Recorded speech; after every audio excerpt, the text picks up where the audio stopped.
Hello students, today we meet again to talk about dissociative disorders. All of us at some point in time or the other in our life have felt a feeling of strangeness, as though we are not ourselves, as though the world around us is not true, as though there is something which is unreal which is happening, as though we have detached ourselves away from us, as though we don't know what we are. It's not very common. It does not happen too often to us as well.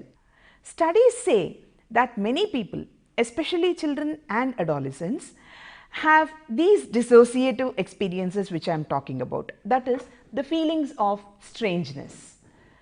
Strangeness involves a brief spell of memory loss or identity confusion or something related to a loss of your own identity in course of normal life. Mild dissociative symptoms are recognized by us, by each and every one of us. Just as we have discussed till now, we do realize that there has been some problem with us. There is something that we have missed out in our daily routine. Like for example, when you daydream and you lose track of what is happening around you. When we walk ahead, crossing our destination and we feel lost, where am I, is the question that you ask yourself. Or we miss out on a part of conversation that we have been hearing. In all these circumstances, we immediately realize that there has been some problem. We identify that we have missed something, that we have crossed our destination, that we have been lost for a moment in our thoughts. Martin Prince, who is the founder of the Journal of Abnormal Psychology, about 100 years ago has talked about people experiencing something like dissociation occasionally. When does this dissociation occur? Such experiences are most likely to happen after an extremely stressful incident, for example an accident. When you are tired, when one is extremely tired physically and psychologically, when one is under physical or psychological pressures. But perhaps since we know the cause, one knows the cause, the dissociation does not actually affect the person much and not for a long time. Transient experiences of dissociation occur in about half of the general population and at some point in time in their lives, it is said. Studies show, especially if someone experiences a traumatic situation, at least about 31% to 66%, that is between 31% to 66% of the people will have this feeling of dissociation. However, when we talk from abnormal psychology point of view, dissociative disorders go far beyond these temporary and momentary experiences that we have been talking about so far. Now, what do dissociative disorders involve? Dissociative disorders involve the dissociation or splitting apart of components of personality which are normally integrated. As a result, some psychological function, be it your identity or memory or perception of oneself or the environment, is screened out of your consciousness. The dissociative disorders may occur without any demonstrable damage to the brain. This kind of pathological dissociation may not have much of a genetic component. Instead, they have an origin in some severe psychological stress, and they develop as a result of a failure of coping with that stress. These dissociative disorders appear as ways of avoiding anxiety, avoiding stress, avoiding severe tension, and of managing life problems which threaten to overwhelm the person's usual coping resources. They enable the individual to deny the personal responsibility altogether, so that his or her unacceptable wishes or behavior are not known to his own self. DSM-4-TR, as you all know, the classification which is in vogue now, DSM Diagnostic Statistical Manual, The version is for TR. TR is for text revision, as you all know. This recognizes several types of pathological dissociation where the person avoids stress by pathologically dissociating from the situation, that is by escaping his or her own autobiographical memory about his own self, what I mean, or personal identity. Let us have a brief look at this slide to see what are the major categories of disorders which are classified under dissociative disorders. The first and foremost that we are going to talk about today is depersonalization disorders. We will also talk about dissociative amnesia. We will talk about dissociative fugue. We will also talk about dissociative identity disorder, maybe in the next section. As of now, we will also include one more disorder called dissociative trance disorder. This disorder is not included in DSM classification yet, but it is recommended that DSM-5 classification should involve this disorder.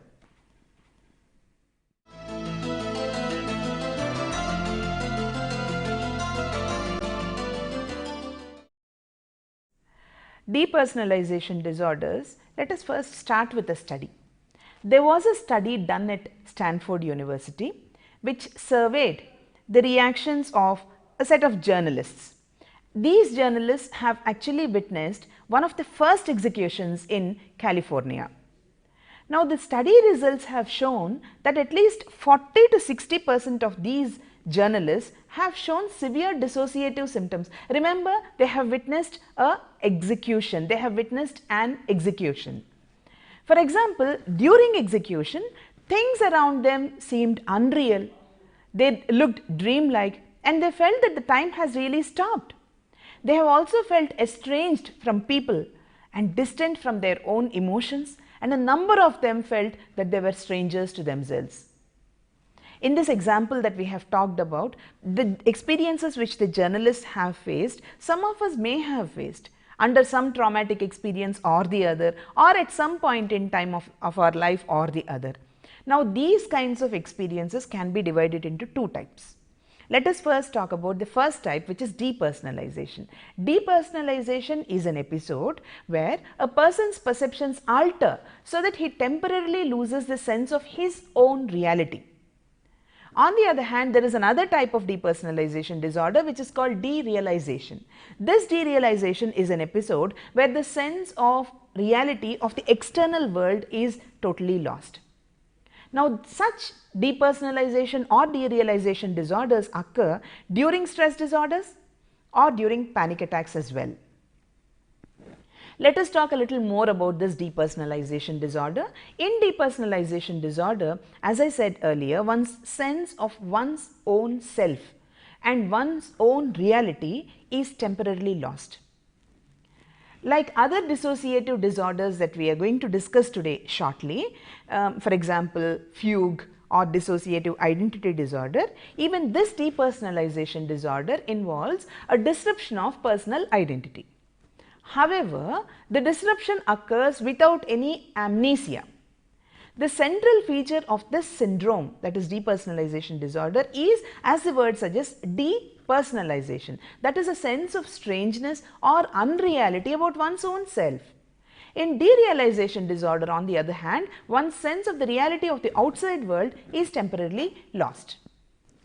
Let us now look at this slide, which shows what are the DSM-4 criteria for depersonalization disorder.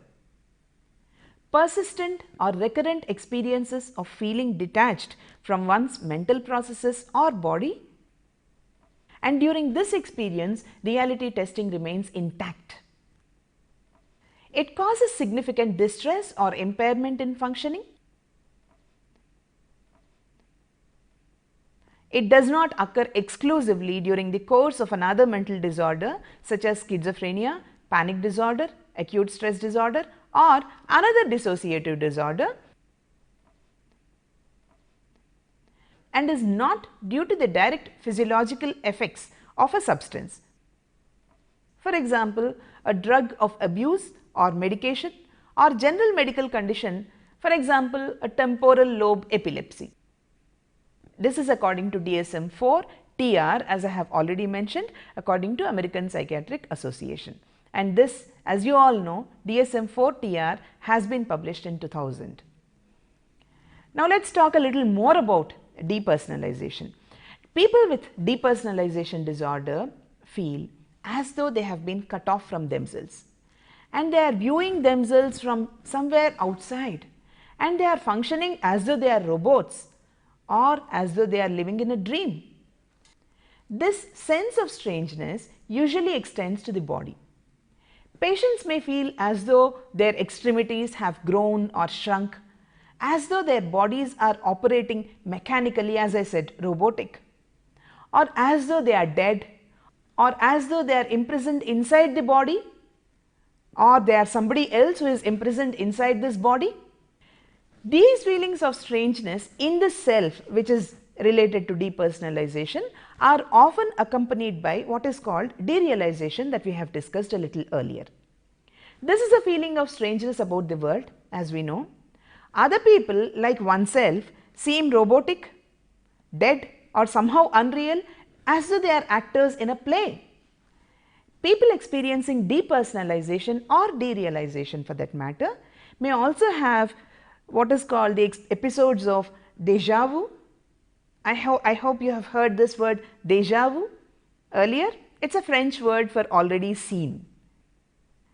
This is a sense of having been in a place or situation before, when one actually knows that you have never been in that place.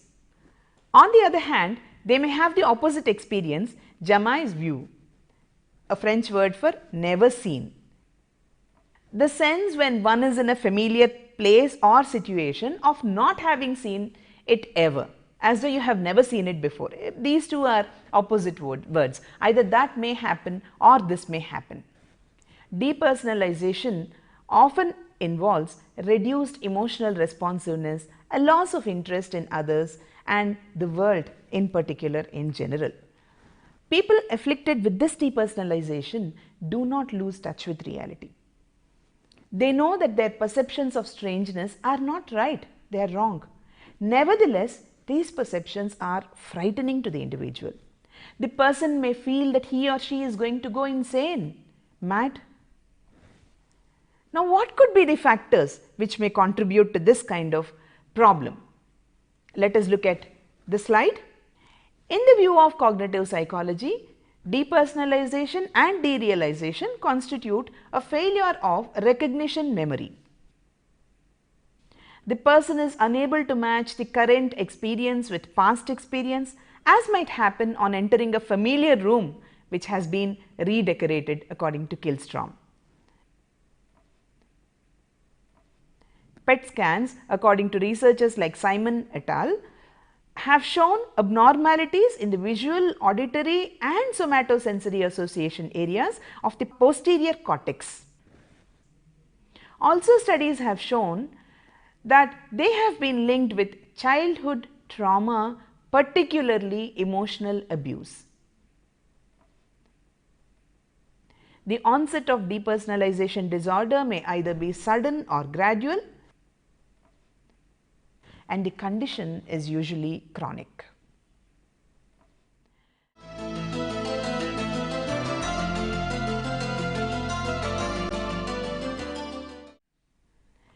Amnesia is a term which I am sure you people must have heard, you must have seen in movies, you must have read in books. Multiple number of movies have been made using this as one of the concepts. But then let us distinguish between two types of amnesia. Basically, let us talk about what amnesia means. Amnesia is a partial or total forgetting of the past experiences. Now, there are two types of amnesia. One is retrograde amnesia. Retrograde amnesia is a partial or total inability to recall or identify previously acquired information or past experiences. On the other hand, anterograde amnesia is the partial or total inability to retain new information. Amnesia may be caused by a blow to the head or by any one of a number of brain disorders. These are the reasons behind organic amnesia. However, some amnesias occur without any apparent neurological cause or an organic cause They occur as a result of a psychological stress. Let us look at the distinguishing features between organic amnesia and dissociative amnesia. Dissociative amnesia, or we call it as psychogenic amnesia as well, it's almost always anterograde. I have just explained to you what anterograde amnesia means. And this blots out a period of time after the precipitating stress. Remember, we talked about the psychological stress. For example, there may be gaps in memory following a heavy stressful situation like wartime combat conditions or catastrophic events. For example, serious car accidents or any other accidents, suicide attempts or violent outbursts. On the other hand, organic amnesia, particularly from a head injury, is usually retrograde, erasing a period of time prior to the precipitating event. Dissociative amnesia is often selective. The blank period tends to include events which most people would want to forget, very strongly want to forget. For example, a trauma or an unacceptable action such as an extramarital affair. People with dissociative amnesia are often much less disturbed as compared to those with organic amnesia over their condition. This indifference may be explained as a relief from the conflict. Most people with dissociative amnesia remain well oriented with time and place, and they have little problem learning new skills, new information, whereas in organic amnesias, typically there is involved some disorientation and difficulty with new learning. Finally, because the events which are forgotten in dissociative amnesia are simply screened out of consciousness rather than lost altogether, as is the case in organic amnesia, they can often be recovered under hypnotic trance or with the aid of certain barbiturates like sodium amytal or lorazepam, a benzodiazepine. So, this is according to Killstrom has said this. Now, let us look at the diagnostic criteria for dissociative amnesia. Let us look at a slide now. The first and foremost according to DSM-4 TR 2000 is that the predominant disturbance is one or more episodes or inability to recall important personal information, usually of a traumatic or stressful nature, that is too extensive to be explained by ordinary forgetfulness. The disturbance does not occur exclusively during the course of dissociative identity disorder, dissociative fugue, PTSD, post-traumatic stress disorder, acute stress disorder or somatization disorder, and is not due to the direct physiological effects of a substance. For example, a drug of abuse or a medication or a neurological or other general medical condition. For example, amnestic disorder due to head trauma. The symptoms cause clinically significant distress or impairment in social, occupational or other important areas of functioning. Now, dissociative amnesia may display itself in a variety of forms of memory loss. There are certain patterns that you see in this memory loss. Let us discuss about 5 broad patterns of memory loss in amnesia, dissociative amnesia. The first and foremost is the localized amnesia. Localized amnesia is the most common condition that we usually come across in amnesia. All events occurring during a circumscribed period of time are blocked out. For example, let us take the case of a man who has survived a fire accident where all the other members of his family, that is the rest of his family, has died. He might have no memory of anything which happened from the time of fire until maybe about 3 days later. Now, the second type of amnesia that I would like to discuss with you today is selective amnesia. In this kind of amnesia, the person makes spot erasures. He forgets only certain events which occurred during a circumscribed period of time, as in the earlier kind of amnesia, but only certain events. For example, in the same case that we have discussed for localized amnesia, the man might recall the fire engines coming and the ambulance taking him to the hospital, but he forgets seeing his children being carried out of the house and identifying their bodies the next day. Another type of amnesia is generalized amnesia, where the person forgets his or her entire life. Though this kind of amnesia is something which tends to feature very often in movies and novels, it is actually rare. The next type of amnesia is continuous amnesia. This is also rare. The person forgets all events which have occurred after a specific period of time up to the present, including events which have occurred after the onset of amnesia. Like for example, if the amnesia has started on Monday, the person does not know on Wednesday what he or she did on Tuesday too. Systematized amnesia is the fifth type I would like to discuss with you today. The person forgets only certain categories of information, for example, all the information about his own family, whereas the other memories remain intact. Now, what are the major features of dissociative amnesia? Dissociative amnesia may involve no disorientation. The exceptions are of course generalized and continuous amnesia, where all or much of the person's past is blocked out. Patients with this form of amnesia do not know who they are, where they are, they do not recognize their own family or friends, and they cannot tell their own name, address or anything related to themselves. In other words, the episodic memory or memory of personal experience is lost. Typically, however, the semantic memory or the general knowledge is spared. For instance, a person who cannot identify a picture of his own wife may recognize the picture of John Kennedy. This was said by Koppelman and others. Procedural memory or the memory for skills is also usually intact. Victims can read, they can write, and they can add and subtract as well. In most cases though, even episodic memory is partially erased.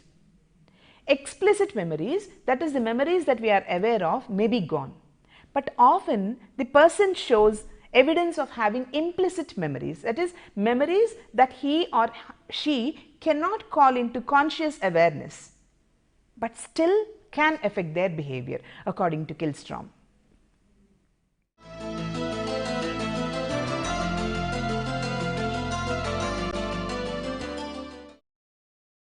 We have so far talked about dissociative amnesia. Now let us compare it with fugue. Fugue is a condition where the person not only forgets all or most of his or her past, but also takes a sudden unexpected trip away from home. It is a sort of travelling amnesia, but it is more elaborate than amnesia. While people with amnesia in their confusion may wander about aimlessly, fugue on the other hand makes the patients who are affected purposeful in their actions. While amnesia patients may forget their identity, many fugue patients go one step ahead and they manufacture a new identity. Now, the length and elaborateness of fugue varies considerably. Usual pattern is seen when some people may go no farther than a day, they go to the next town or city and then they go in, they spend the day in a movie theater and then they check into a hotel and then under an assumed name, of course, I said they cook up a new identity, right, and recover by morning. In rare cases, however, patients travel to far off foreign countries, assume a new identity, fabricate a detailed past and pursue an altogether new life for months or even years. During the fugue, they appear fairly normal to observers because they have forgotten everything about their past and they have developed a new identity and they have assumed a new identity and they are living a new life altogether. Finally, however, they do wake up often after a jolting reminder of their former life, or as it appears in some cases, simply when once again they feel psychologically safe, according to Reither and Stoudemire. Fugue usually remits suddenly, and when fugue victims do wake up, they are completely amnesic for the events that have occurred during fugue. The last thing that they may remember is leaving home one day, one fine morning. The second stage amnesia that we are talking about now is what usually brings a fugue victim to professional attention. They seek therapy only when the fugue ends, partly because they want to find out what they have done during this fugue state. Like amnesia, fugue is also generally rare, but is more common during wartime and other natural disasters, according to Kuhns. Again, like amnesia, it tends to occur after a severe psychological trauma, and it seems to function as an escape from severe psychological stress. It would be interesting to you to note that fugue is a term derived from the Latin word flight.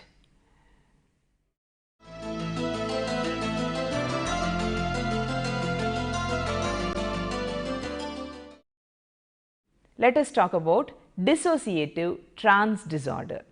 As I have told you, this is not yet included in DSM classification, but there are recommendations that this has to be included.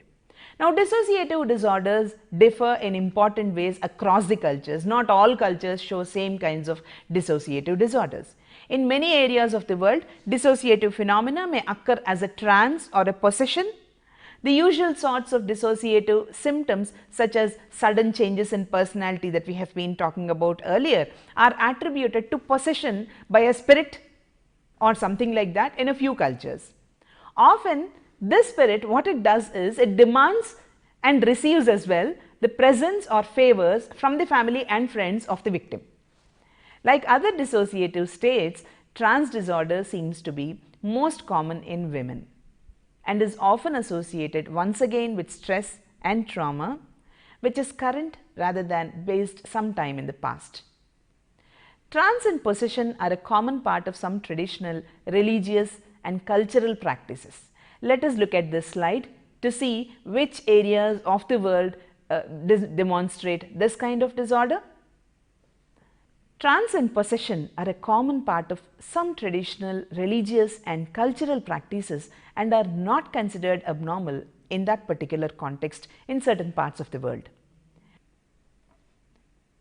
Dissociative trances commonly occur in India, Nigeria, there they are called Winbusai. In Thailand, they are called Phaipop, and other Asian and African countries according to Mesic and others, Saxena, Prasad, Vanduzi and others. In United States, culturally accepted dissociation commonly occurs during African American prayer meetings according to Griffith and others, and Native American rituals according to Gillick, and Puerto Rican spiritist sessions according to Thomas Daz. Bahamians and African Americans from the South, among them, trance syndromes are often referred to colloquially as falling out. There was a study done in Singapore where personality profiles of 58 cases of dissociative trance disorder were examined. They were derived from objective testing, and they revealed that these individuals tend to be nervous, excitable and emotionally unstable relative to normals. A category to include these states, as I have already told you, has been proposed for DSM-5.